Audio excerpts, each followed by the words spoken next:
quite fantastic. I'm here to tell you. Thank you all for your support this evening. It's community first and having you engaged in the Michigan School for the Deaf that is special to our heart. And I want to introduce the MC, Lawson McNally, who is the president of the MDA, and now the MSDA president, and he's maintained that and that program for thus far. Thank you.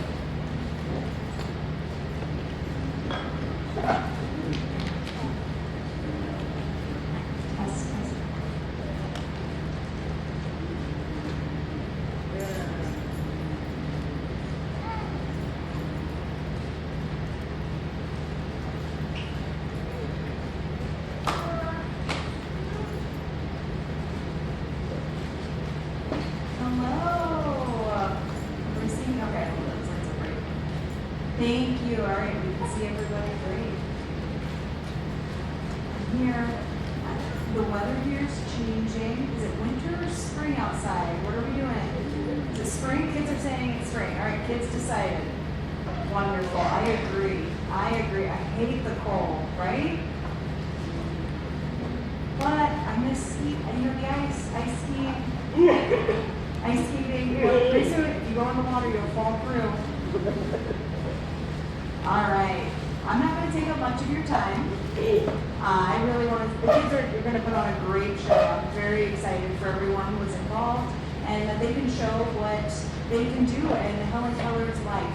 And we'll do a brief explanation. Come on in, everybody. All right. You good? All right. Come on up. Where are you next?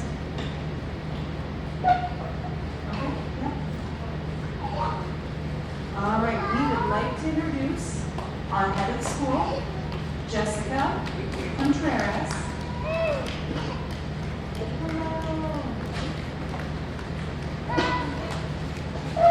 Hello. Are we excited? Thank you so much, Lawson. Lawson reached out to me in the fall and asked about his performance, and I said absolutely. There was no question. We're so excited to watch his performance and watch the students who are involved and the community who's engaged in this, and seeing the community who showed up, plus the MSD students. I see some students. Wait a second. How many MSD students are here right now? Raise your hands. Let's get a show of hands. Come on, show your MSD pride. MSD pride. Come on, put your hands up.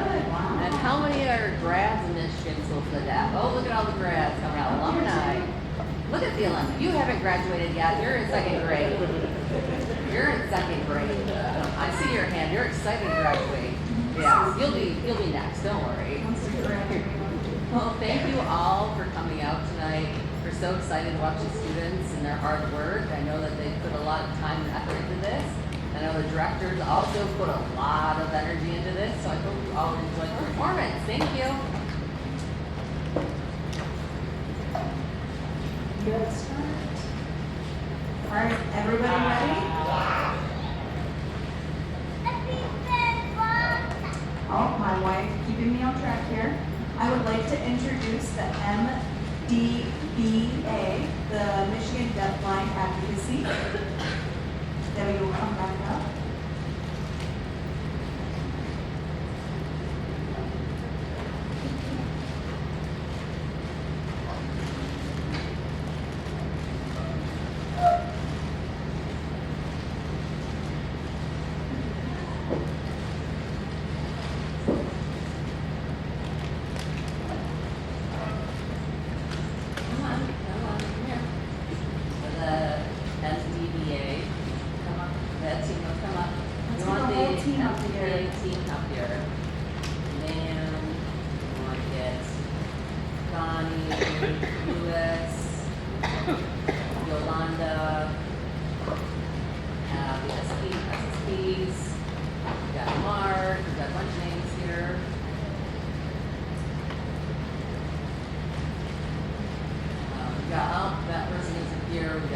But I want to give a big thank to those three that are been so engaged in all this. Hold on, I want to come up here.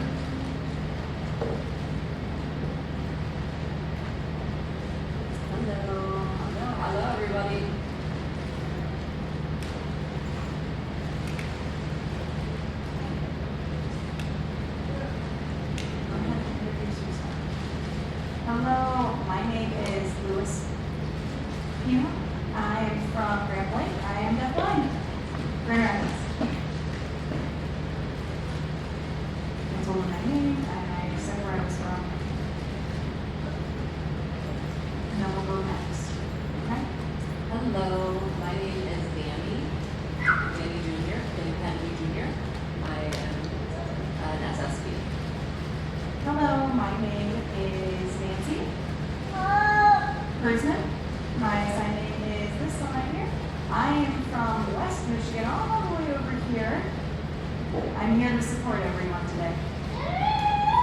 Hello, my name is Nancy Geary, and I'm from Grand Rapids, and I'm involved in the deafblind community. Go deafblind.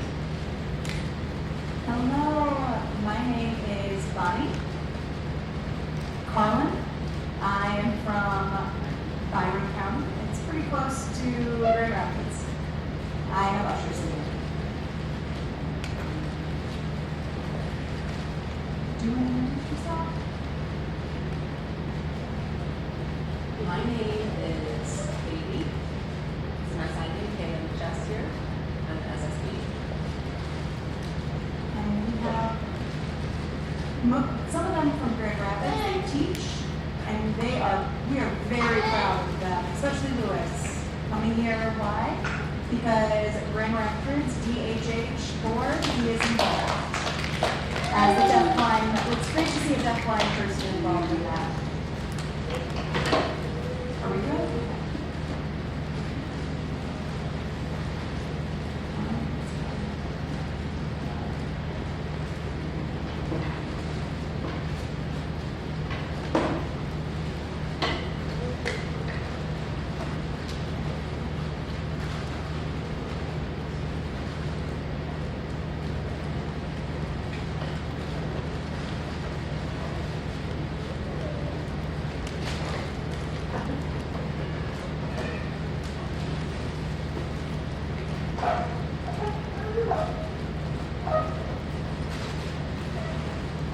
Are we ready? Are you ready, students? Are you ready for your performance? Let's get ready. Let's get you to the stage.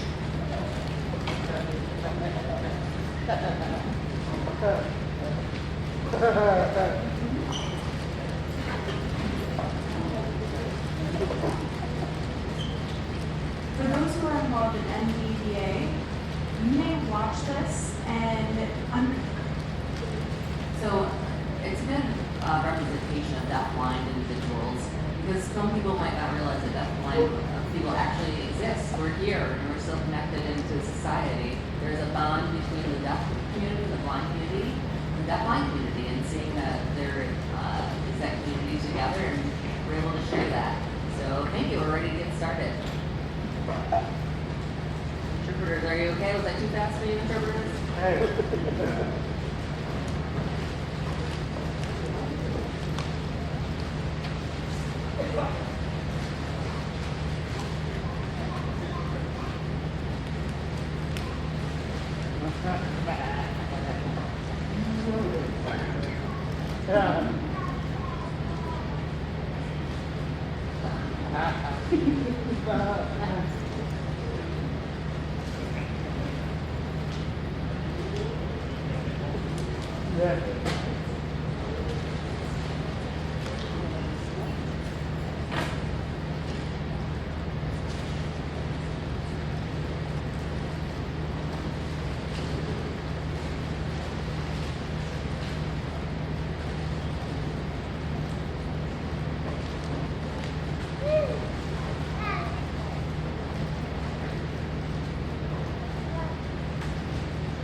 June 27th, 1880, in Tecumseh, Alabama, a baby girl is born.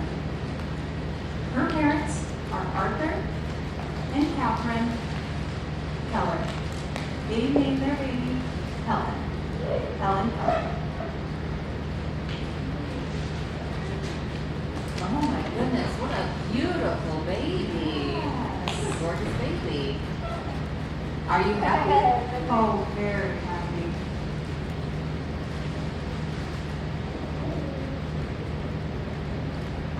I'm so happy. I was hoping so much to become a parent, a mom. I have so many hopes for her.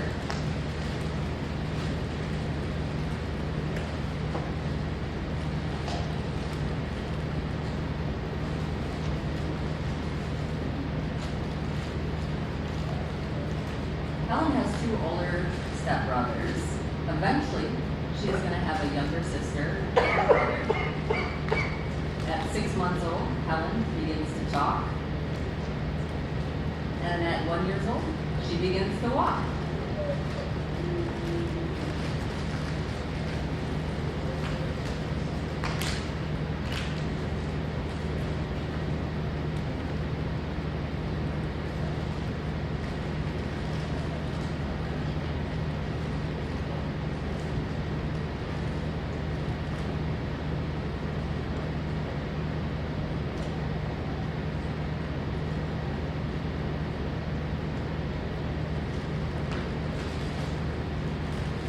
In 1882, Helen becomes violently ill. She's only 19 months old at this point. Doctors said that she had something called brain fever. However, Helen survives. However, something had changed.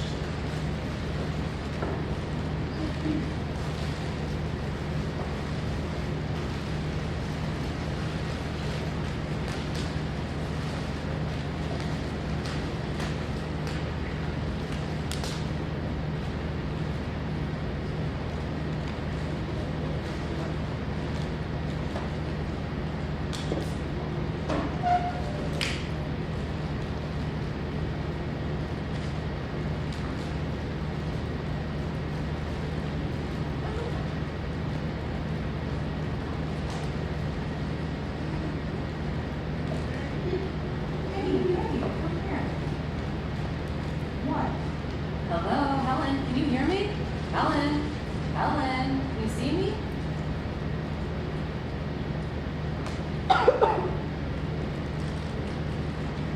Helen.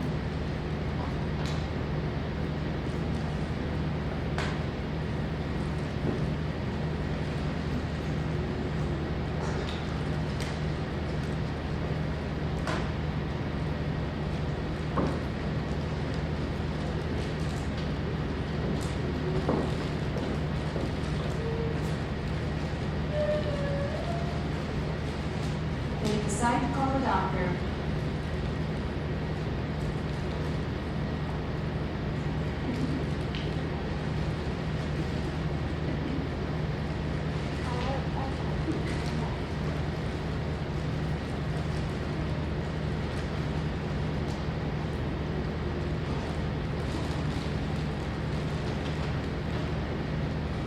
I have some bad news. Unfortunately, I'm sorry to inform you, Helen has lost some of her senses because of the fever. She can no longer see, she is blind, and she cannot hear. She is deaf, so she is considered deafblind. She will survive, but she will be deafblind the rest of her life.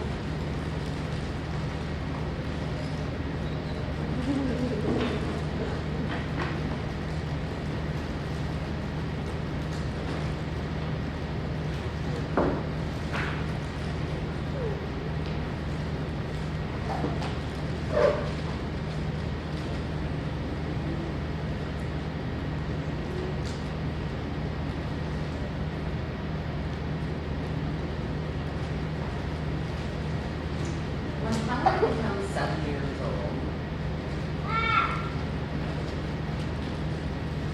becomes friends with the cook's daughter, named Martha. They are friends and they play together.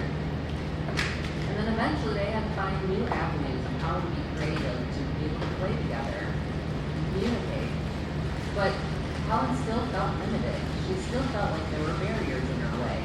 Like she couldn't communicate.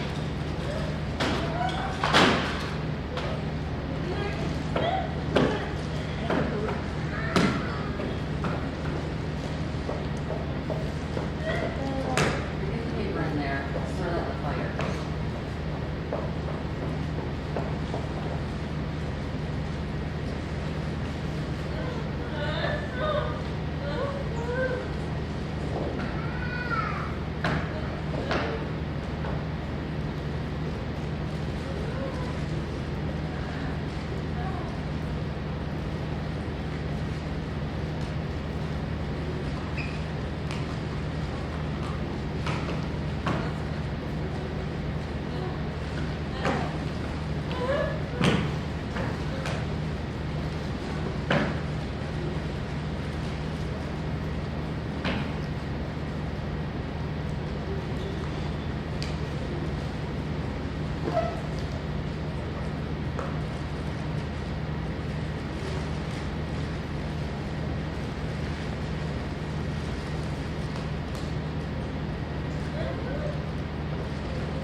There's got to be something.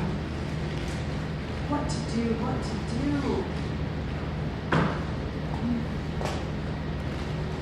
There's got to be something. There's got to be something. What can I do?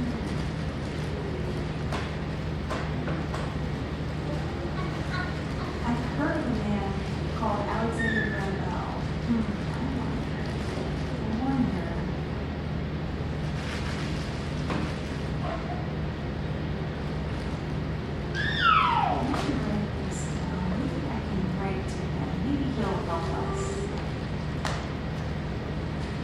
Mrs. Keller wrote a letter to Alexander Graham Bell at Perkins Institute for the Blind in Boston, Massachusetts.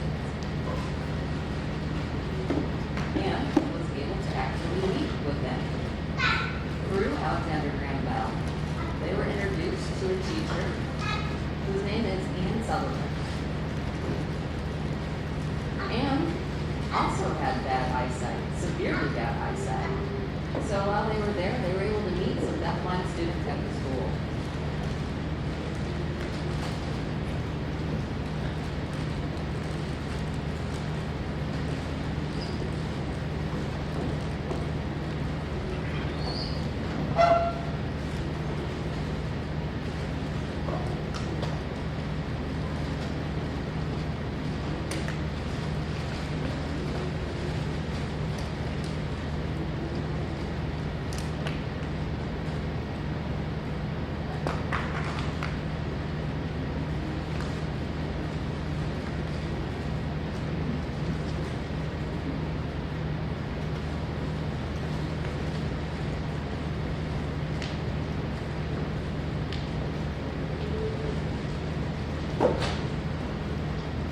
Hello, welcome to our school. We have a wonderful woman here, Anne. This is her signing. She works with many students here.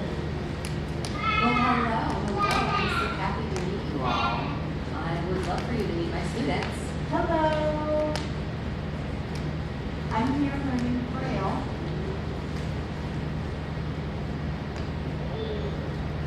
We received a book, and I'll show you how to read and write, or how to read and braille. Feel free to ask questions, and I'd love to help. Here, I can show you the book. You can feel the letters.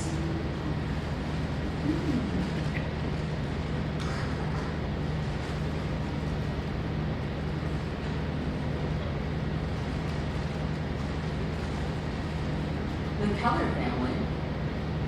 Keller family had made a decision. They made the decision to hire Ann Sullivan to come become Helen's teacher.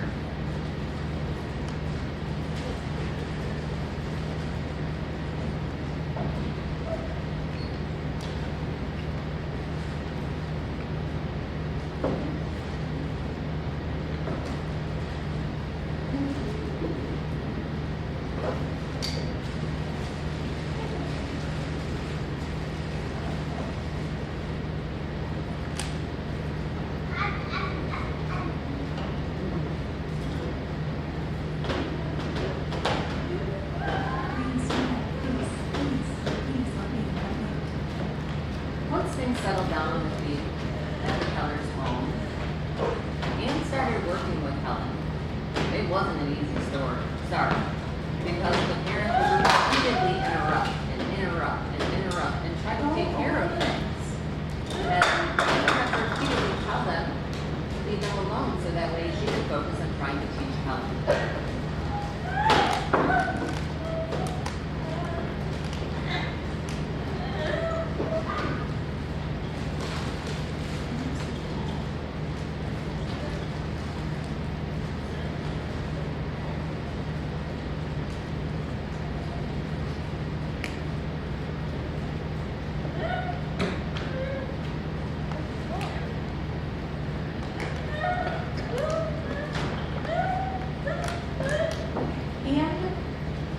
Helen moved into a cottage on family land so that they could work away from the family, isolated and away from the parents, trying to protect and baby Helen.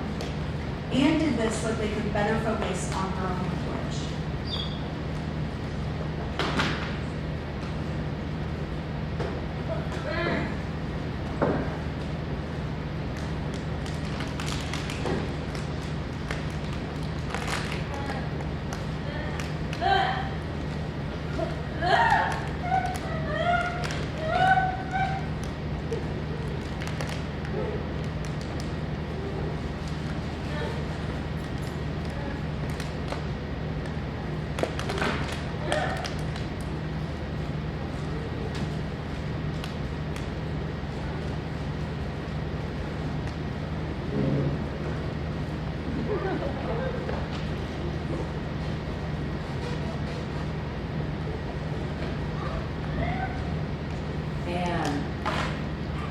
She kept trying and trying with Helen Keller, hoping, patiently waiting, and surely felt some frustration at times. The days are long, but then nighttime comes.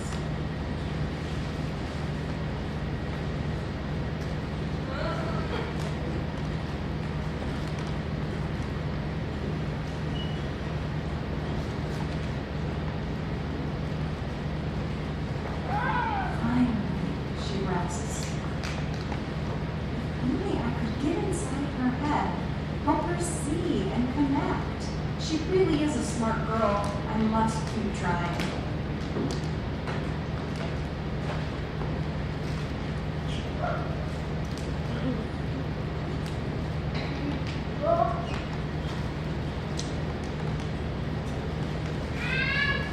It is a new day. Anne continues to faithfully work with Helen, always never knowing what each day will bring. Anne still has hope that Helen will finally make a connection. Same as Mr. and Mrs. Keller. And she believes she'll finally belong with her family as well.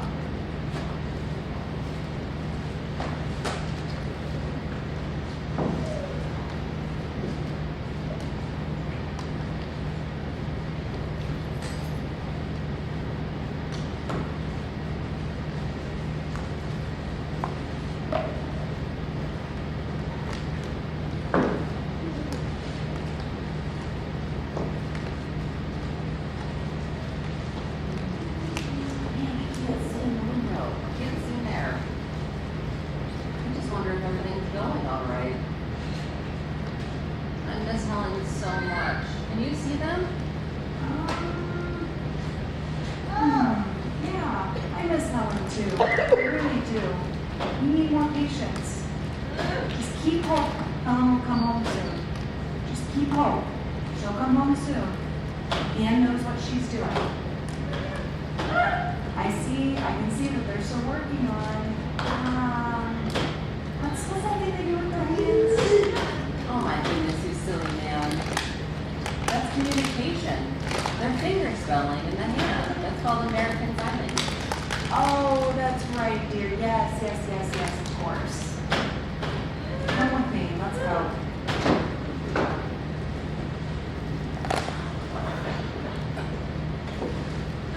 And works tirelessly.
But today, something different is going to happen.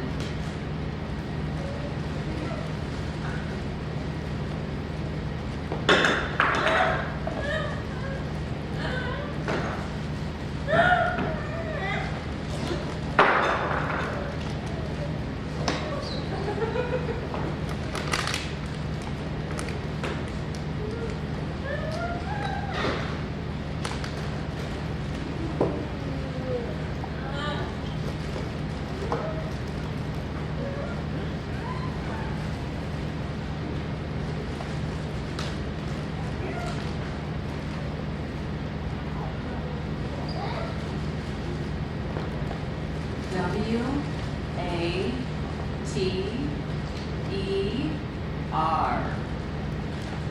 W-A-T-E-R.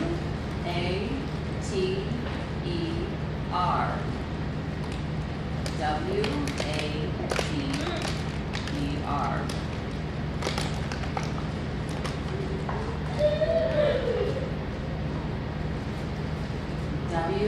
W-A-T-E-R.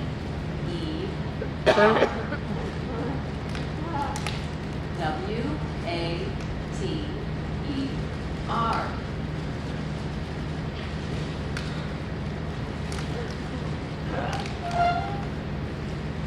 W-A-T-E-R.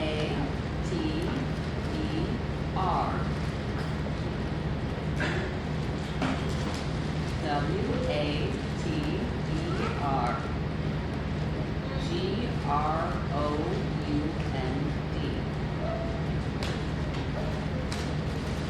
C-U-P.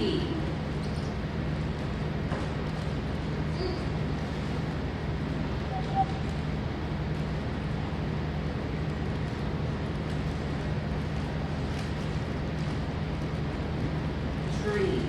T-R-E-E.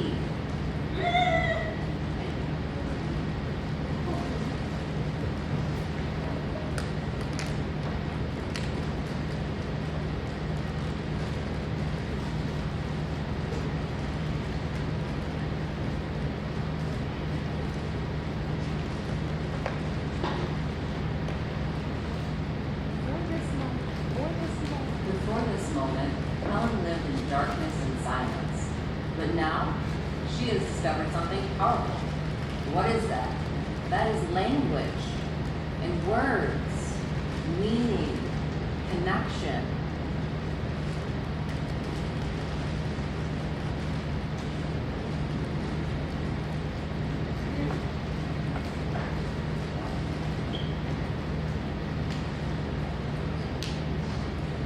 One single word.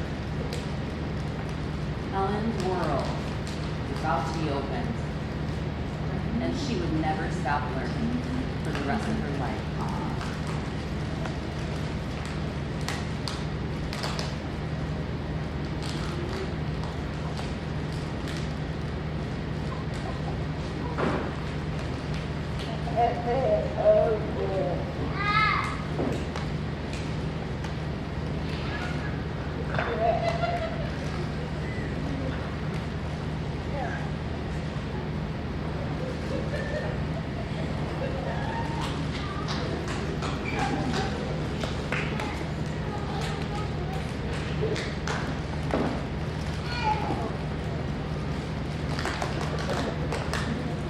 Yay! Wasn't that amazing? That was so wonderful. Can you turn the lights back on? Can you turn the lights back on? Can you turn the house on?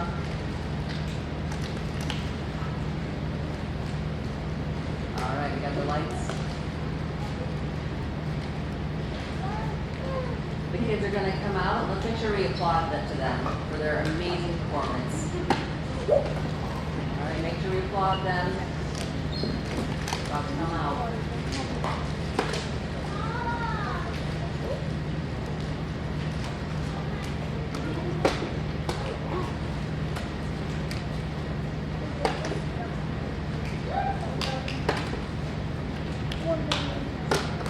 Awesome job, you guys.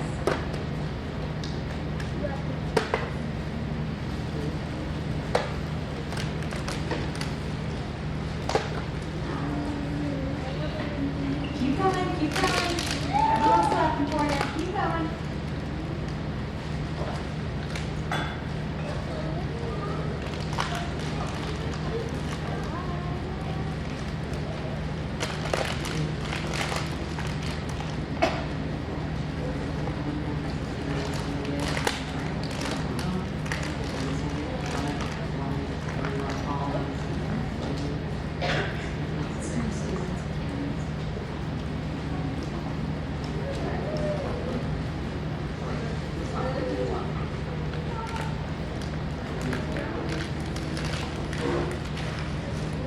We'll have, as the students take a chance to explain their experiences a little bit and frustrations. We just want to take a chance, and these are real deaf-blind students.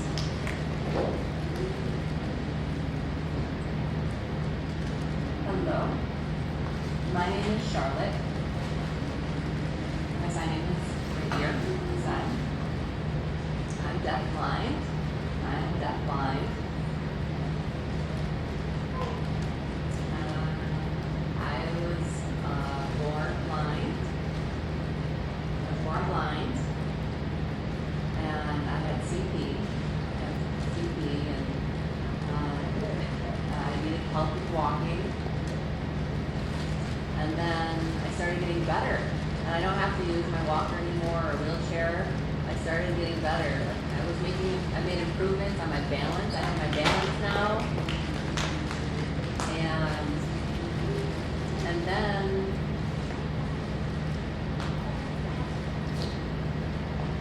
I grew up. I went to Bloomfield Hills High School. That was my old school. Bloomfield. Went to Bloomfield Hills School. Bloomfield Hills High School. Everybody knows where that is. The interpreters know where that is. I didn't have to spell that for them. Okay. Be just. I came here in 2024 to Michigan for the Deaf. That's almost 3 years ago. So I'll be here forever. Time flies. Time is not flown, I can tell you that.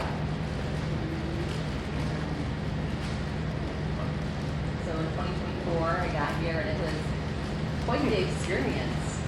First coming in here, it was the first time for me. and being able to meet my community and make friends, that was a really cool experience. And then the next day, I was a little nervous and awkward, and I went into the classroom and toured the dormitories, and that was all a new, overwhelming experience. Then I started classes. Which was also awkward because I wasn't sure what to do, and I worked my way through it. And I met the other students, and I wasn't really sure what that was going to look like.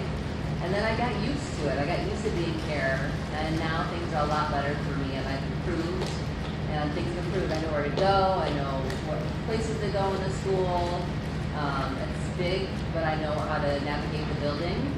My old school was small, but MSD is huge. It's humongous. And so I just had to get used to the new environment and that experience, and get that experience, and meeting people and making friends and having successful conversations and communicating. At Bluefield Hills, it was so boring because there were so many boys. But now at Michigan School of the Deaf, there's a lot of girls. I can have girlfriends and boyfriends as well. Yay! So that's that. Hey, Allie. All right, it's Allie's turn now. All right, let's give a round of applause. That was great. Thank you so much for sharing your experience, Charlotte. Now we have Allie.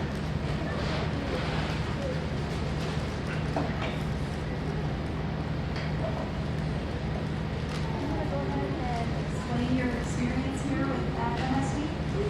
Yeah, I was born deafblind. From a young age, I learned how to walk and everything. Being deafblind, I came here and I learned ASL. The experience was great, having a language and meeting friends, and that was great, having friends and just meeting people. I really enjoyed that. It was a great experience. It's been a great experience. Oh, my name is Ellie, and this is my side name, Leon mentioned. I am 9th grade. And I've been at MSD since I got here as a new student in 2013, 15 till now. And I've been here, I've grown a lot, and I've experienced a lot here. Yay, good job, great.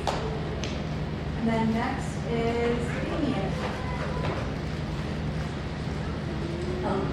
Peyton, excuse me. Hello, everybody. My name is Peyton. I'm in 8th grade. I love birds. I just like Charlotte. I grew up trying to figure out how to walk, and at birth, I had breathing issues, and I almost died. My lungs collapsed, but I successfully made it, and I was able to breathe again.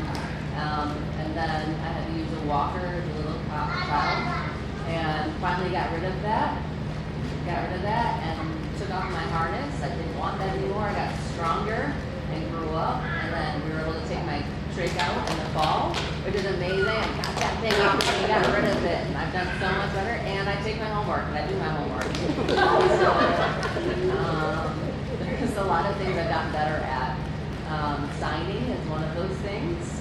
I plan on becoming a teacher someday.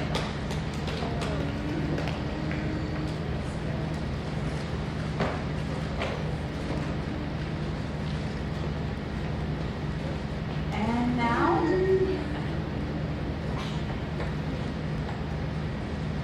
we will have Isabella Florence come up. She is a deafblind individual in the Flint area. We're really grateful to have her here. She's going to come up and share her story. Isabella?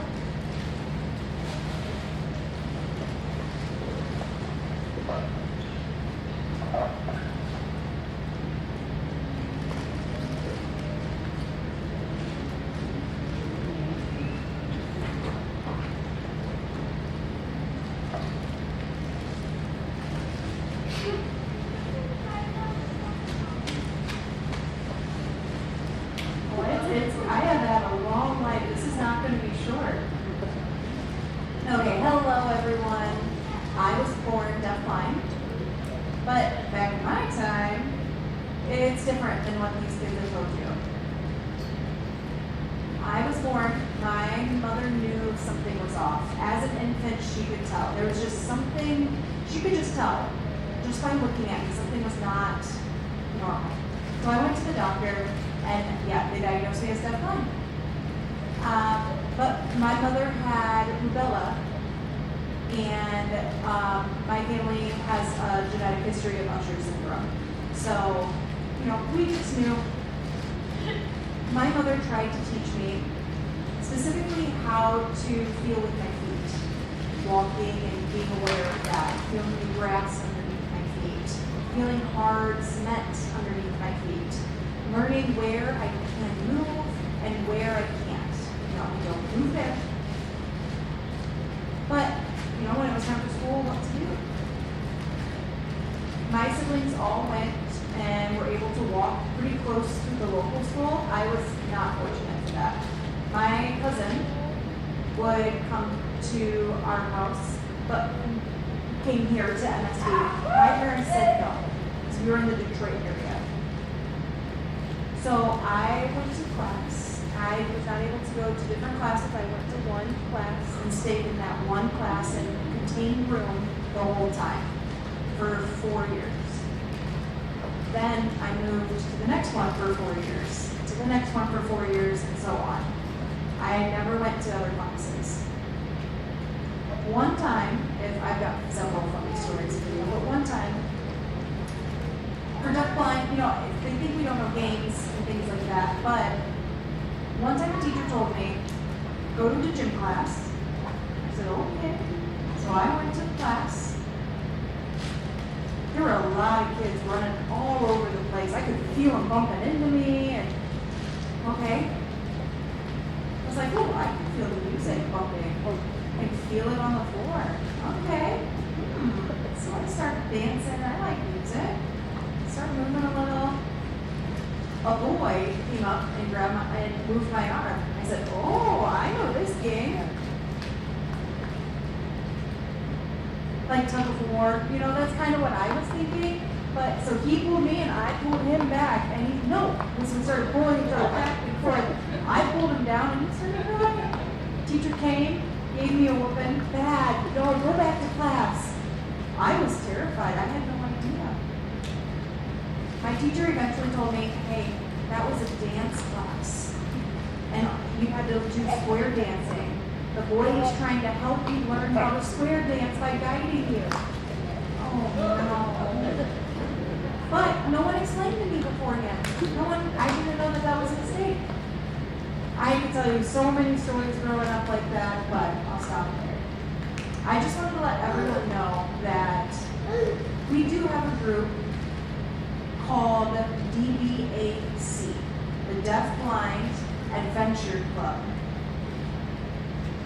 We do this so that deaf-blind individuals can join us. We do a variety of things. We have Super Bowl. We have a Super Bowl party. Deaf-blind people get together and watch the Super Bowl. Pretty close to Flint. The roller, right? Yeah, the roller rink. Right here locally. Deaf-blind are able to learn how to do laser tag with touch. How you can aim and play laser tag with that. That was fun. So the story, we had interpreters come, but the interpreting students come, but they were required to be blindfolded. Hey, equal playing field, right? We're deaf-blind, they've got it. I mean, we have to have an even playing field here, so we're gonna, make them as blind as we can. That was a good time.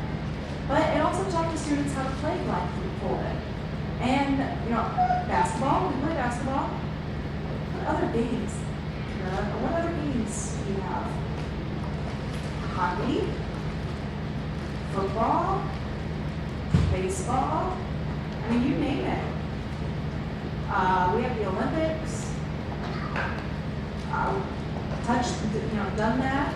I can't remember everything. Yeah, we have a variety of games. And interpreters are able to explain on the body what happens to play, how to play. Here's the field, how to make a field goal, or if the ball goes over here, what happens, and things like that.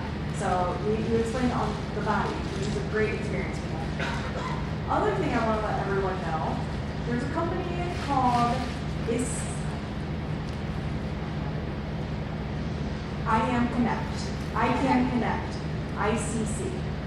It's free for deafblind. It's equipment that gets sent out. It's an iPad that gets sent, an iPhone, a computer,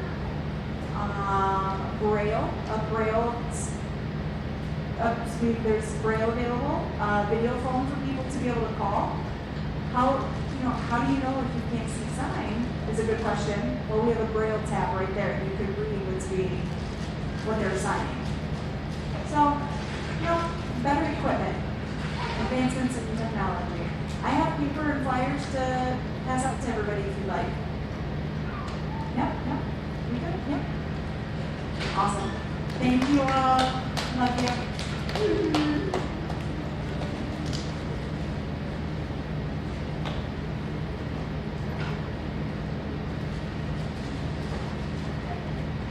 Just missed that. Kara, saying something to you, Kara.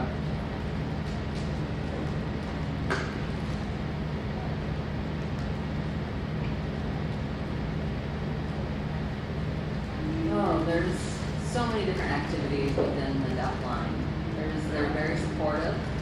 They're always looking for what equipment that can be accommodated to us. And I have to give a big shout out to them, and they're so gracious for all their activity within the deaf line community. And now my wife, Debbie, is going to come up. She wants to say some words.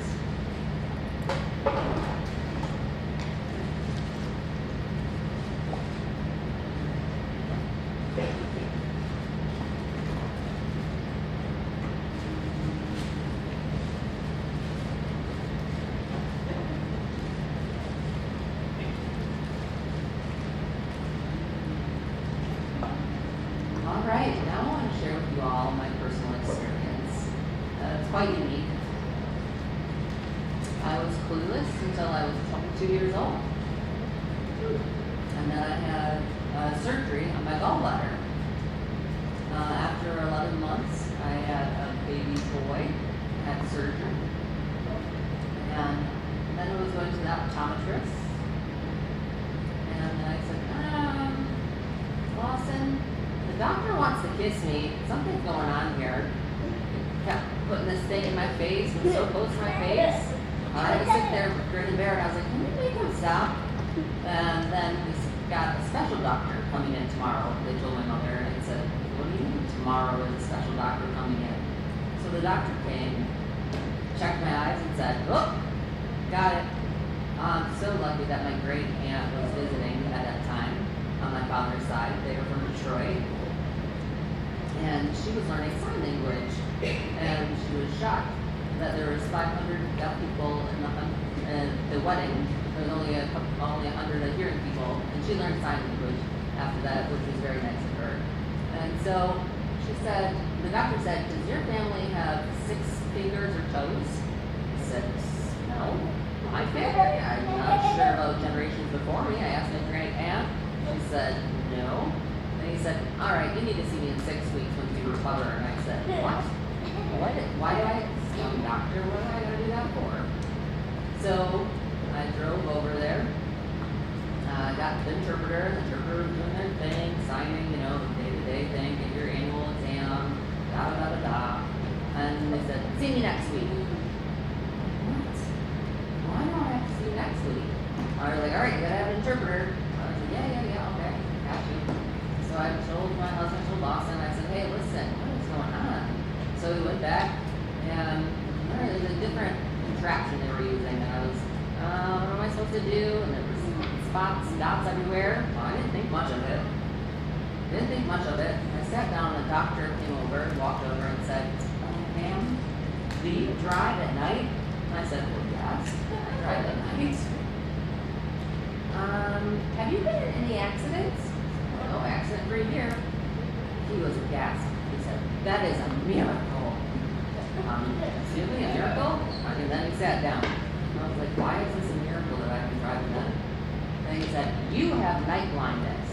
I said, excuse me? You have tunnel vision. You have SP. So I said, no, I'm fine. The TV, it was tunneled. Like a tunnel, the TV. And I thought, wait a second.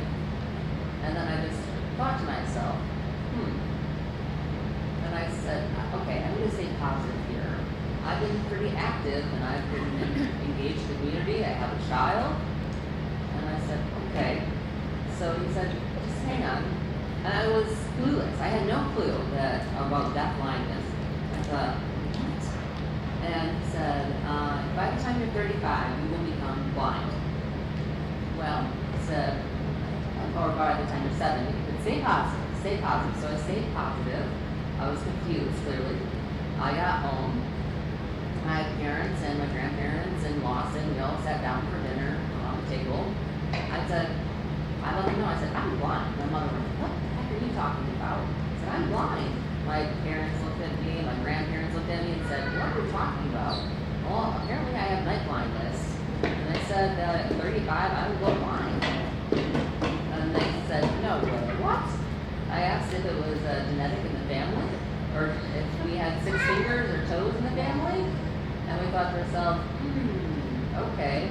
The interpreter that was there moved to North Carolina, and I actually learned a lot about deafblind because of that. And then I moved to North Carolina, and I came back, and I became an advocate. And so I want to encourage deafblind, the community to grow, because of Michigan census as a deafblind have 10,000 residents that identify as deafblind.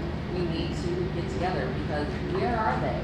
There's a lot of wonderful community engagements that they could be involved in. So we're trying to do that outreach. And now we got a surprise here. Lawson speaking. I want to introduce to the real directors of this show, the most important person.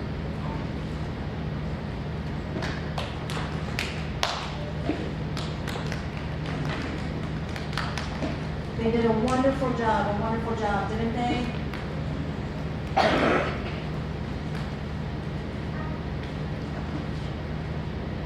I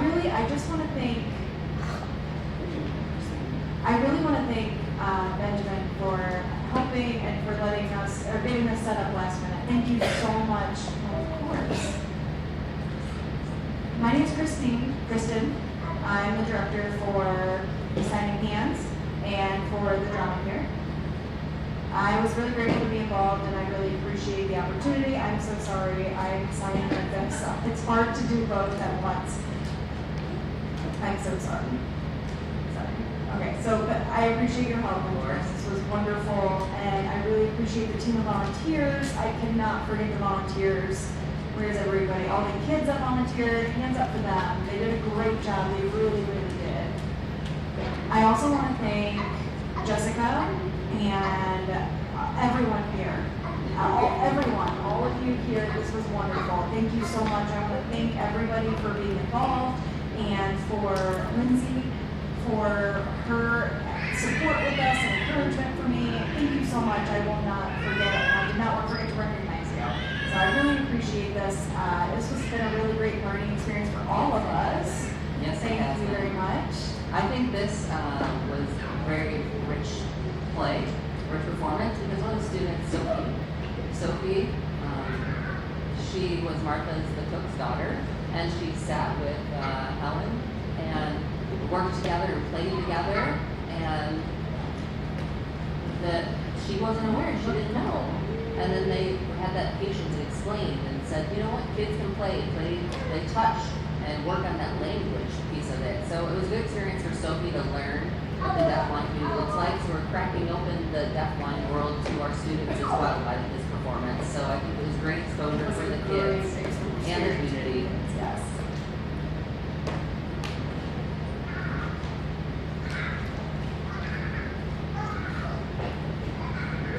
This card is a surprise for you specifically and the students here and the crew. You know, we reached out to everyone, and wow, it was the time was short for the students to learn and practice and perform everything. The experience was fantastic. So tonight is really, it was very good. And we wanted to be able to give you a gift card. Oh, thank you. Yes, Thank of you. course. This gift card is given to you. It's $75. It's a Visa or a pizza card. It's from 5 different organizations that have decided to donate. There are 5 groups involved: the MDBA, the FLSH, and MSDAA, and ADA. So the different organizations all donated for this. Excellent. Thank you so much.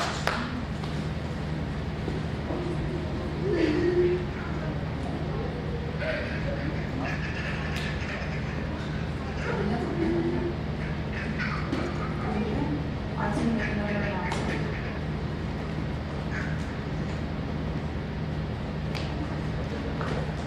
Okay, we're going to. Okay, everyone. Thank you, thank you, thank you. Another round of applause for them. We have some refreshments in the back: drinks, water, cookie, cupcakes. But before we wrap this up, we want to thank the interpreters for voicing this evening. Also for the SSPs. Also for the SSPs who provided support this evening during the performance. It is great having that one-on-one. Never in the history have we had this, so we're starting to learn more and more about SSP, and it's great, especially with your volunteers, learning how to work one-on-one with each other. It's like a shadowing program. You learn and you guide, and sometimes it's more guiding, sometimes it's interpreting. Interpreting a little bit of the play, some presentations and things like that. So I really want to thank everyone involved. Are you ready? Okay, thank you. All right, I think we're good. Jessica wants to let everyone know we're going to be wrapping up at 7:30. They have to beat me up and get me out of here. So, right? Okay, great. Thank you so much. Go ahead and enjoy some refreshments. Kids first, okay? Let's let the kids get their, sweets and drinks and everything first. Have at it. Thank you all for your support this evening.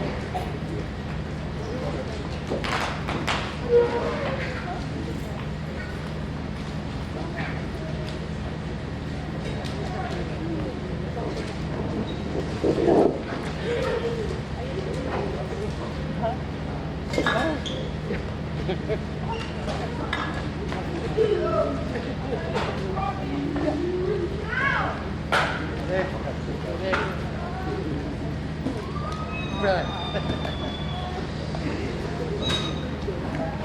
Good. That's good. Good. Yeah.